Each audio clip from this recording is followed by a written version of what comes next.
आज के इस वीडियो में एमजेएफ पर back stage news, double or nothing ticket sales के बारे में बात करेंगे। AEW versus TNA impact ratings are in. क्या एईडब्ल्यू एक नया पेपर व्यू शुरू करने वाला है? एंड मेरा रिव्यू ऑफ रेसलमेनिया 42। भाई आज का जो वीडियो है is fully loaded. Let's get started. जैसे आप सबको पता है कि the summer of AEW has begun. Double or nothing के बाद फॉरबिडन डोर और उसके बाद the mega show AEW All In at Wembley Stadium। लेकिन न्यूज जो आ रहा है, in July there will be one more pay per view. जी हाँ, रूमर्स तो ऑलरेडी ऑन थे कि भाई एक नया पेपर व्यू आएगा and everybody knows Tony Khan ने रिडेम्पशन जो वर्ड है उसे ट्रेडमार्क कर दिया है। नाउ डेव मेल्सर हैज कंफर्म्ड कि AEW जो है ये पेपर व्यू को इंट्रोड्यूस करने वाला है in July, right before all in. और रिडेम्पशन जो पेपर व्यू है will be a storyline based pay-per-view going into All In। Whenever the word redemption comes up, भाई एक ही आदमी का नाम आता है और वो है हैंगमैन एडम पेज। तो मेरे हिसाब से भाई हैंगमैन एडम पेज का जो रिडेम्पशन आर्क है वो ये पेपर व्यू से शुरू होगा। The exact date of this pay per view तो भाई हमें पता नहीं है। एज ऑफ नाउ इतना तो कंफर्म है कि जुलाई में ये होने वाला है। AEW का अगला pay per view double or nothing भाई छप्पड़ फाड़ रहा है। 10,835 टिकट्स जो है बिक चुके हैं। अराउंड 12,000 टिकट्स जो है आर अप फॉर सेल और वो भी बहुत ही जल्दी सेल आउट हो रहा है। ये स्टेडियम का जो कैपेसिटी है वो 14,000 का है और प्रेडिक्शन ये है कि सारे के सारे 14,000 सीट बिकने वाला है, which will be a record for AEW। उनका previous double or nothing का count था 8,200 and AEW have massively passed it। By AEW जो है is on fire right now। If you're not on the train, get on it right away। तो भाई जैसे हम सब जानते हैं MJF lost his AEW championship at Dynasty to Darby Allin और उसके बाद न्यूज ये आ रहा था कि MJF जो है उसे एक मूवी फिल्म करना है, इसलिए उसने ये टाइटल ड्रॉप किया। अब जो है सेल्फ मेड प्रो रेसलिंग हमें ये बता रहा है कि that is not the case. There is no schedule of movie making for MJF। वो एब्सोल्युटली फ्री है and he will be appearing on any of one of the upcoming dynamites. इसका ये मतलब है just as planned MJF will come back, get back into a rivalry with Darby Allin. और rumours जो चल रहे थे कि MJF जो है डबल ओ नथिंग पर ये टाइटल रिटेन करने वाला है। विल इट हैपन या will Derby Allen's rain continue? We will know in the future। Recently concluded WrestleMania 42 पे जेड कार्गिल का इतना हिम्मत कि उसने वन विगेड एंजल यूज किया ऑन रिया रिप्ली और वो भी रिया रिप्ली ने 2 काउंट पर किक आउट किया, which was according to many people online a massive insult to Kenny Omega। भाई Kenny Omega जो है is the god of pro wrestling and the one wigged angel is the most protective move in pro wrestling। इतना तो उनको मालूम रहना चाहिए था कि भाई ऐसा कचरा मत कर। But Kenny Omega being the humble man that he is, he went on Twitter और उसने ये कहा कि it is all good और वो बहुत खुश है कि one wigged angel was used at such a big platform like WrestleMania।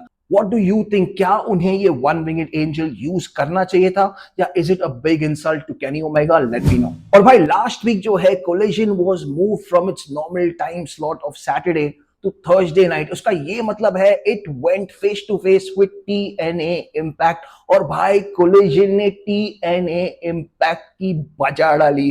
AEW Collision का जो रेटिंग्स है 473,000 व्यूअर्स वर्सेस TNA's 212,000 व्यूअर्स। तो भाई अगर आपको अभी भी कोई डाउट है कि TNA is no comparison with AEW, this absolutely proves it.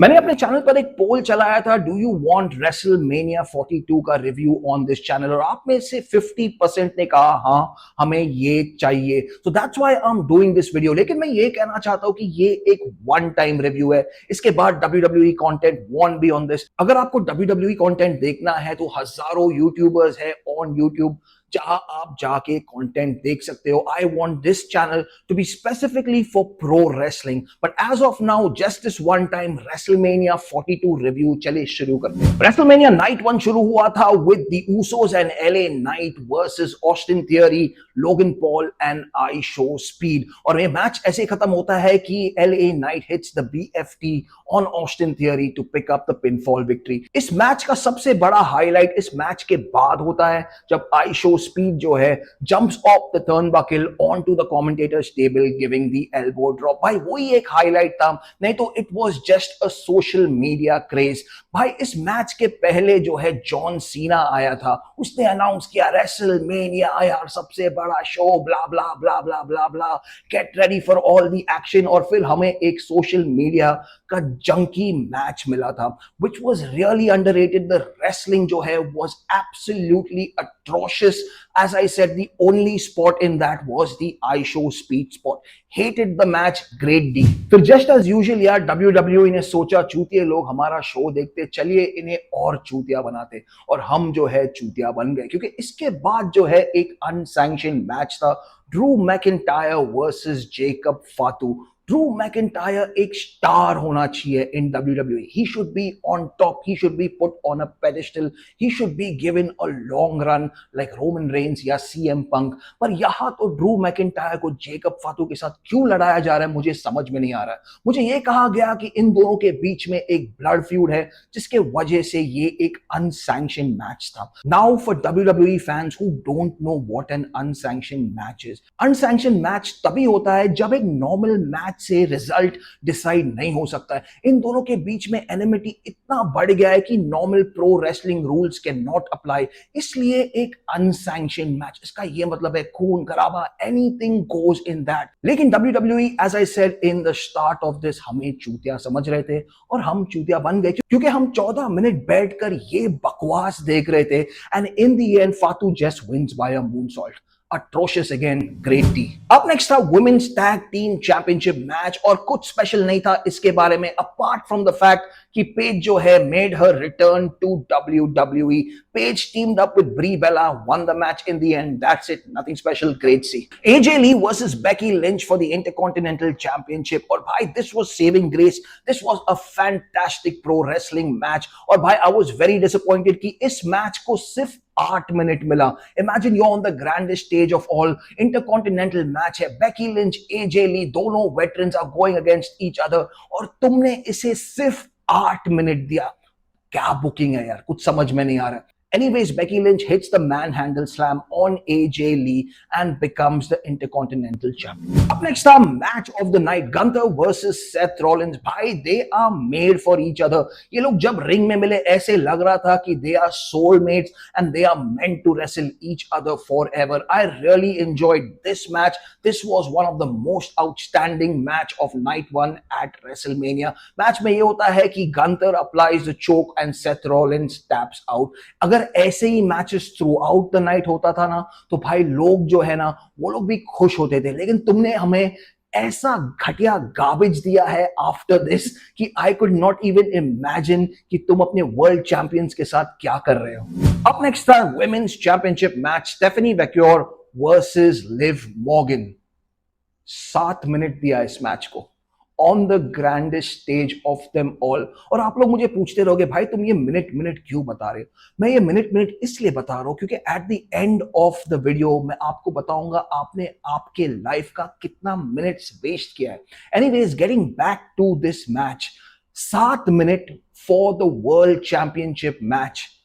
क्या है ये भाई, this is WrestleMania, grandest stage बुलाते हो और 7 minute. Both of them got in the ring, थोड़ा लड़े, थोड़ा इंटरफियरेंस हुआ और उसके बाद लिव मॉर्गन जीत गई. That's it, that's your match. Imagine that is your title match for the women's division. भले ही न्यूज जो है बाद में आया कि both of them were injured, इसलिए मैच जो है जल्दी खत्म करना पड़ा. अगर both of them are injured तो भाई ये मैच होना ही नहीं चाहिए था ना. लोग जो है जो वहां गए थे इतना सारा पैसा भर के, they went to see classic matches, not two injured people in the ring. भाई क्या चल रहा है कंपनी के साथ, मुझे समझ में नहीं आ रहा है। Great D. Up next are the main event for night one, Cody Rhodes versus Randy Orton, WWE Undisputed Championship। और भाई कोडी रोड्स ये मैच जीत गया by hitting the crossroads on Randy Orton। Now let me tell you a little story भाई। जब Cody Rhodes AEW में था वो बहुत ही पॉपुलर इंसान था इन द स्टार्ट, लेकिन धीरे धीरे वो कॉर्पोरेट कल्चर में घुसता गया, एक पॉलिटिशियन बनता गया, and then AEW public started hating him. और यही हो रहा है अभी कोडी रोड्स के साथ इन WWE। बच्चों को छोड़ के जो बड़े हैं, जो समझते हैं कि कोडी रोड्स क्या कर रहा है, कैसे अपना हर मूव पॉलिटिक कर रहा है in WWE to be on top, people have started hating him.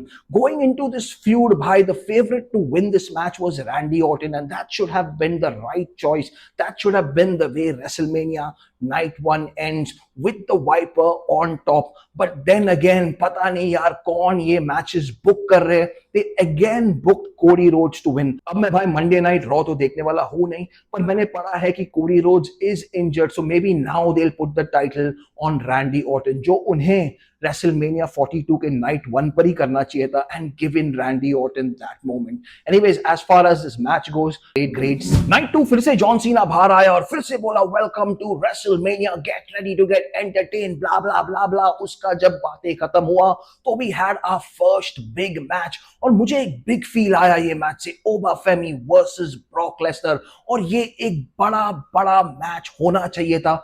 I felt ये मैच का जो एंडिंग था, it kind of let me down। ओबाफेमी का ये मोमेंट था। ओबाफेमी बाय द वे ये मैच जीत जाता है when he hits the choke slam on Brock Lesnar. 4 minute का मैच था, और भाई मेरे हिसाब से इससे ज्यादा चलता भी नहीं था, क्योंकि ब्रॉक लेसनर का 5 मिनट के बाद हवा टाइट हो जाता है, वो बराबर से चल नहीं पाता है। एनीवेज ये मैच जो है when ओबाफेमी won, WWE को इसे सेलिब्रेट करना चाहिए था, क्योंकि this is your next big thing. हमें एक नेक्स्ट स्टार मिला है, एक नेक्स्ट सुपरस्टार मिला है, जो मेन इवेंट करने वाला है in many of future WrestleManias. लेकिन how did WWE decide to end this? Focus जो है पूरा ओबाफेमी से निकाल कर ब्रॉक लेसनर पे डाल दिया, क्योंकि ब्रॉक लेसनर को लगा कि भाई ओबाफेमी को क्यों सारा अटेंशन मिलना चाहिए, चल मैं अभी का अभी रिटायर करूंगा। And he starts removing his gloves and shoes। भाई यार वो मोमेंट जो था वो ओबाफेमी का था, तूने वो मोमेंट पे उससे ले लिया यार, कितना सेल्फिश आदमी है तू। As far as this match goes, great thing। अब नेक्स्ट था इंटरकॉन्टिनेंटल चैंपियनशिप मैच, और ये एक लैडर मैच था, और मेरे हिसाब से जेवॉन Evans should have been the winner of this match। Unfortunately जो है पेंटा के साथ ये लोग गए। I was really surprised but also not surprised at the same time, क्योंकि जब मैंने थोड़ा डिगिंग किया मुझे पता चला पेंटा काफी टाइम से इंटरकॉन्टिनेंटल चैंपियनशिप के पीछे पड़ा था, तो मुझे तो भाई ऐसे लग रहा है कि उसको भीख में दे दिया। I don't think his reign will be very long. Jevon Evans जो है इज डिजर्विंग, और मेरे हिसाब से he will take the title from Penta. अब नेक्स्ट था Sami Zayn versus Trick Williams, और ये था for the United States championship. Sami Zayn का थोड़ा हील कैरेक्टर देखने मिला, which could be really interesting for those who watch WWE। Sami Zayn जो है अपना चैंपियनशिप रिटेन करता है when he hits the helluva kick on Trick Williams। This was a fun match, grade B+। Demon Balor versus Dominic Mysterio, और भाई ये match जो है Demon Balor जीत जाता है when he hits the coup de grace on Dominic Mysterio to pick up the pinfall victory। मेरे हिसाब से WWE ने फिर से यहां गलती कर दिया है। Demon Balor का जो पर्सोना है वो डराने का है। Demon Balor को 13 मिनट नहीं लगना चाहिए था Dominic Mysterio को हराने के लिए। मेरे हिसाब से Demon should have got in the ring, एक स्क्वॉश मैच होना चाहिए था, and then he should have moved on। Demon Balor को ऐसा प्रेजेंट करो like he is the next scariest thing next to Obafemi, तब जाके उसके कैरेक्टर में थोड़ा मजा आएगा। Right now what you did with it was just boring। Up next था women's championship match, Jade Cargill versus Rhea Ripley, और Rhea Ripley ये मैच जीत जाती है when she hits the riptide on Jade Cargill। भाई just now Jade Cargill को WWE ने एक heel faction दिया है, and in her first defense after getting that heel faction तुम उसे हराते हो। What sense, what kind of nonsense booking is this यार। No doubt मैं बहुत खुश हूँ रिया रिप्ली के पास अब टाइटल है, क्योंकि शायद वो प्रोडक्ट अब कोई देखेगा, because with Jade Cargill as a champion जो डिफेंड ही नहीं कर रही थी अपना टाइटल, दैट चैंपियनशिप का कोई वैल्यू ही नहीं रहा। So in a way it's a blessing कि WWE ने ये टाइटल चेंज कराया, but as for Jade Cargill very bad booking। और finally time था for the main event, Roman Reigns versus CM Punk for the WWE Championship। And I'll be very honest with you, This is how you should run all your matches in WWE. इस match में सब कुछ था, from story telling to good wrestling. ऐसा एक moment नहीं था जो मुझे बोरिंग लगा इस मैच के बारे में. दो I am not a big fan of Roman Reigns और सीएम पंक, द वे इन दोनों का केमिस्ट्री विच सम पीपल से एक्चुअली सच्ची में ये दोनों को हेट करते, but bringing that hate and putting it in the ring and making a spectacular match out of it. Hats off to both of them. They did a really fabulous job. Roman Reigns ये match जीत जाता है when he hits the spear on CM Punk and becomes the new WWE champion. As I said, अगर ऐसे ही सब match होते of WrestleMania, then maybe it would have been a mega event. As for this match, grade A. WrestleMania Night 1 and Night 2 का combined time था 456 minutes, around 8 hours. इसमें से हमें सिर्फ 168 minutes, around 3 hours का wrestling मिला, which means you and me wasted 5 hours of our life watching advertising on Netflix. ये और अच्छा हो सकता था. They could have planned it out more. Matches जो है should have given more importance. क्योंकि मुझे पता है on your daily shows तुम matches तो करते नहीं हो, ड्रामा ही चलता रहता है. तो at least at your pay-per-views या PLEs or whatever the fuck you call it, उस पे matches पर ध्यान दो. People like to watch pro wrestling. It's world wrestling entertainment. तो भाई एंटरटेनमेंट तो तुम दे ही रहे हो, लेकिन wrestling is always missing from your show. Night 1 and night 2 combined grades grade C. और ये था मेरा review of WrestleMania 42. I hope you enjoyed today's episode. Don't forget to like, subscribe, share this channel with all your friends. I will see you in the next one.